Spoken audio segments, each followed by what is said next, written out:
വളരെ ചെറുപ്പം മുതൽ തന്നെ അർപ്പണബോധത്തോടു കൂടിയാണ് ബിജു പ്രവർത്തിക്കുന്നത്. എത്ര കഷ്ടപ്പെട്ടാലും അത് പിടിവിടാതെ അതിൻ്റെ പുറകെ നടക്കാൻ തയ്യാറായതുകൊണ്ടാണ് ഇന്നത്തെ ഋജു നായരായി വളരാൻ ഉണ്ണിക്ക് കഴിഞ്ഞത്. അതിന് തീർച്ചയായും ഞാൻ അഭിനന്ദിക്കുകയാണ്. നല്ല കഠിനാധ്വാനം ഈ ചെറുപ്പക്കാരൻ ഈ കാലയളവിൽ നടത്തിയിരുന്നു എന്ന് ഞങ്ങൾക്ക് തിരിച്ചറിയാവുന്ന കാര്യമാണ്. പ്രതിസന്ധികളെ ഭയന്ന് മാറാതെ ഇതിൽ ഉറച്ചു നിൽക്കാൻ തയ്യാറായി. ഇപ്പോൾ സിനിമയിൽ തന്നെ ഹരികുമാറിൻ്റെ കൂടെ വർക്ക് ചെയ്യുക ആ കാലഘട്ടമൊക്കെ ഞങ്ങൾക്കറിയാവുന്നതാണ്.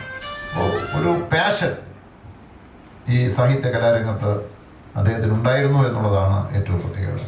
ഋജുവിൻ്റെ ഓരോ വളർച്ചയും ഉയർച്ചയും ആഹ്ലാദത്തോടെ കണ്ടു നിൽക്കുന്ന കുടുംബാംഗങ്ങളിൽ ഒരാളാണ് ഞാനും എന്നുള്ളതുകൊണ്ട് ഇനിയും അഭ്യുദയങ്ങൾ ഉണ്ടാകട്ടെ എന്ന് ആശംസിച്ചുകൊണ്ട് വളരെ സന്തോഷത്തോടെ അതിലേറെ അഭിമാനത്തോടെ ഈ പുസ്തകം 2ാം പതിപ്പാണ് എങ്കിലും വായനയ്ക്ക് വേണ്ടി സമർപ്പിച്ചുകൊണ്ട് ഞാൻ എൻ്റെ വാക്കുകൾ അവസാനിപ്പിക്കുന്നു.